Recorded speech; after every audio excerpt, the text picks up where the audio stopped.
Fala galera, saudações vascaínas, começando mais um vídeo aqui no canal. Eu sou o Juninho, você está no canal Machão da Gama para mais um giro de notícias sobre o nosso Vascão. Giro de notícias com boas novidades, né? Com boas notícias. Por isso, você já pode deixar o like agora, tá? Pode sentar o dedo no like aí, que eu tenho certeza que você vai gostar das informações. Vamos falar aí sobre um novo patrocinador que está chegando no Vasco da Gama. Vamos falar também sobre a partida de hoje, né? O Vasco encara o São Paulo fora de casa, jogo dificílimo, oitavas de final da Copa do Brasil, primeiro jogo lá no Morumbi, aquele jogo com clima diferente, né? Jogo 9h30 da noite, é a quarta-feira que você já acorda ansioso por futebol. Vamos falar sobre isso e também sobre a possibilidade de um ex-jogador do Vasco voltar ao clube, mas não como jogador, e sim como diretor. Enfim, vamos conversar sobre tudo isso depois da vinheta que rodou agora.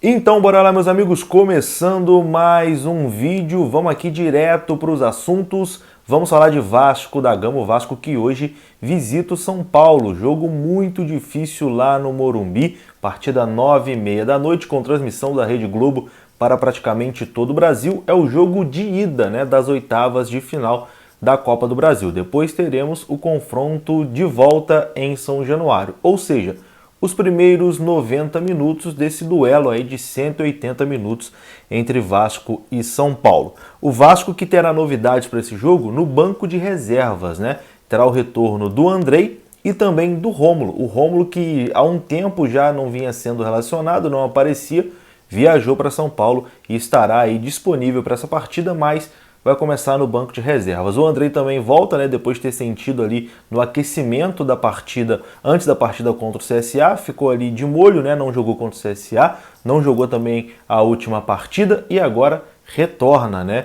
e deve ficar no banco de reservas. Quem continua de fora é Michel. Michel continua de fora, ainda está no Rio de Janeiro se tratando e não viajou para São Paulo com a equipe. Quem também está fora é Daniel Amorim, mas esse por motivos de regulamento, né? O Daniel Amorim jogou pela Tombense, né, a Copa do Brasil, inclusive jogou contra o Vasco, então não pode atuar por duas equipes na mesma competição. Riquelme também é desfalque, o Riquelme sentiu um entorse no treinamento e também não viajou para São Paulo. Então, o Vasco que entra em campo hoje, muito provavelmente é o mesmo Vasco que venceu o Guarani em São Januário. A provável escalação do Vasco hoje é a seguinte: Vanderlei no gol, Léo Matos, Hernando e Castan na zaga com Zeca na esquerda, Bruno Gomes, Galarza e Marquinhos Gabriel fazendo o meio-campo. Na frente, Léo Jabá, Gabriel Peck e Germancano. Deve ser o Vasco que encara hoje o São Paulo. E aí, você está confiante? Comenta aqui para mim, o seu comentário é muito importante, deixa logo aí o seu palpite, o que você está achando. Vou negar não, tá? Tô confiante para esse jogo de hoje. Acho que teremos um bom jogo. É um jogo muito difícil, mas acho que tem jogo. Acho que dá pro Vasco beliscar alguma coisinha lá no Morumbi. Enfim, vamos aqui mudar de assunto. Vamos pro assunto principal desse vídeo, que é um assunto muito bom, né? Você já viu aí no título, na capa, novo patrocinador. Informação trazida inicialmente pelo canal Atenção Vascaínos e depois confirmada pelo Globoesporte.com durante a madrugada, é que o Vasco deve anunciar o seu novo patrocinador Master nos próximos dias. Patrocinador Master é aquele que fica na parte mais nobre na camisa, né? Aqui, ó, aqui no peito, aqui, ó, onde atualmente o Vasco exibe a BMG. Já aconteceram algumas reuniões no início dessa semana e o acerto já está encaminhado para que tudo seja finalizado, né? E a empresa já comece a estampar a sua marca no uniforme vascaíno. A empresa é a Betano, que é uma empresa grega de apostas esportivas online. A Betano, inclusive, patrocina atualmente o Fluminense e patrocina também o Atlético Mineiro. E aí você deve estar se perguntando, Juninho, mas o patrocinador master do Vasco não é o Banco BMG?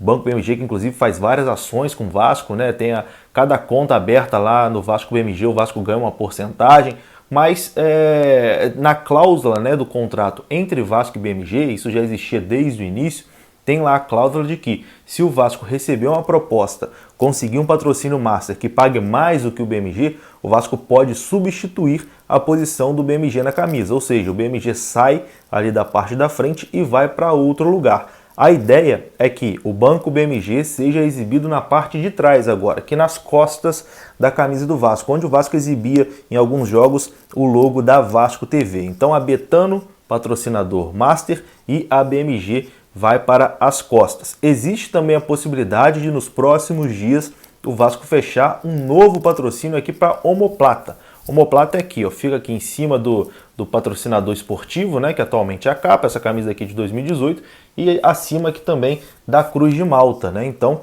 podemos ter também em breve novidades sobre isso, o Vasco fechar esses dois patrocinadores. A Betano já está confirmado praticamente, né? Enfim, está confirmado, o Globoesporte.com confirmou, falta realmente só finalizar isso aí, mas o acordo já está selado e podemos ter também uma nova empresa anunciando aqui na omoplata da camisa. Bom, e vamos aqui agora para um assunto importante, né? Para um ponto importante desse acordo entre Vasco e a Betano, que é a grana, bufunfa, tutu. Quanto que a Betano vai pagar aí nesse patrocínio, Juninho? Quanto vai ser? Segundo o Globoesporte.com, o acordo deve ser de cerca de 10 milhões de reais. A Betano deve fechar com o Vasco por cerca de 10 milhões de reais. O GE não teve acesso ao tempo de contrato, mas as estratégias de divulgação do novo patrocínio, inclusive, já estão sendo discutidas, né? Ou seja, o Vasco e a empresa, a Betano e o Vasco da Gama já estão conversando ali de como vão começar a anunciar aí nas redes sociais, enfim, nas mídias, esse acordo entre o clube e a empresa. 10 milhões de reais é o valor, não se sabe aqui o tempo, né, de contrato. Se a gente pegar como parâmetro o Fluminense assinou com a Betano por 15 milhões, 2 temporadas, ou seja, 7 milhões e meio por ano, né? 7 milhões e meio mais 7 milhões e meio dá 15 milhões. Esse acordo com o Vasco, segundo o GE, é de 10 milhões. Se for uma temporada só, o Vasco vai estar recebendo mais que o Fluminense, né? O Vasco vai estar recebendo ali 2 milhões e meio a mais por ano. Se for por 2 temporadas, o que eu acredito que não seja, porque 5 milhões é mais ou menos o que o BMG paga, né? Então não faria sentido substituir uma coisa pela outra. Nesse caso, o patrocínio seria menor, né, do que o que acontece no Clube das Laranjeiras. O que a gente tem aqui de confirmação é que o Vasco fechou esse patrocínio com a Betano e o contrato é de 10 milhões de reais. Resta saber o tempo desse contrato, né? Bom, para finalizar esse vídeo aqui, antes eu quero a sua opinião, é claro, né? O que você achou desse contrato? Se você acha que é muito dinheiro, você acha que é pouco dinheiro, né? É claro que a camisa do Vasco merecia muito mais, porém a gente está também num momento muito difícil de pandemia, a gente está com o Vasco na segunda divisão, então é difícil você achar uma empresa que vá pagar o que a camisa do Vasco realmente vale, né? É uma missão realmente muito dura, e esse patrocínio também vem aí no momento em que a atual direção do Vasco é muito cobrada exatamente por não ter conseguido até o momento novos patrocinadores, né? Uma das maiores críticas é exatamente essa, né? De que todos os acordos que o Vasco tem na camisa, a Van, a TIM, o próprio BMG, o PES, enfim, todos que patrocinam o Vasco são acordos da gestão anterior, ainda da gestão Alexandre Campelo. Então, fechando com a Betano e com esse outro nome aqui para a omoplata da camisa, seriam aí 2 novos acordos, né? 2 novos ativos, 2 novos patrocínios, e dessa vez conseguidos aí pela atual diretoria. Vamos aguardar, mas o da Betano, como eu disse, já estão aí planejando, né, para anunciar, para fazer esse anúncio para a torcida, para a mídia em geral, já está tudo certo, só resta saber mesmo o tempo de contrato. E agora sim, para finalizar esse vídeo, uma informação trazida ontem pelo canal Atenção Vascaínos é de que Fernando Praz pode voltar ao Vasco, mas não, calma que não é para jogar bola. Fernando Praz já encerrou a carreira, né? Estava no Ceará, encerrou a carreira, não joga mais bola, mas pode voltar para ajudar ali, para trabalhar no departamento de futebol, para ser um elo entre a diretoria e os jogadores. É um cara que entende de campo, né? Foi aí campeão por onde passou, foi campeão do Vasco, inclusive, levantou o troféu, tem aí, de certa forma, uma história no clube. Seria esse elo entre o departamento de futebol e os jogadores, para fazer aquele papel ali no vestiário. É um cara vitorioso, um cara bem quisto no futebol, né? Todo mundo gosta e respeita muito o Fernando Praz em todos os clubes torcedores de outros clubes, funcionários de outros clubes, enfim, todo mundo gosta muito do Praz e talvez seria esse nome para fazer ali o elo entre o departamento de futebol e os jogadores do Vasco. É uma informação muito inicial também, trazida ontem pelo Flávio Dias no canal Atenção Vascaínos, mas que pode acontecer. Eu, sinceramente, gostaria muito de ver o Fernando Praz trabalhando no Vasco de volta. É um cara que eu nunca escondi aqui no canal, que eu tenho muita admiração, sempre respeitou muito o Vasco, é muito respeitado no mundo de futebol e acho que poderia acrescentar muito aí para esse elenco do Vasco, ainda mais o elenco que é cheio de garoto, né? E o Fernando Praz aí tem bagagem, está estudando, né? Ele está fazendo aí curso para trabalhar com o futebol, então seria também uma oportunidade bacana para os dois, para o Vasco e para o Praz. Mas quero saber também a sua opinião aqui nos comentários. Eu vou ficando por aqui, se você gostou do vídeo deixa o like é muito importante, se inscreva aqui no canal, saudações vascaínas, até a próxima, fui!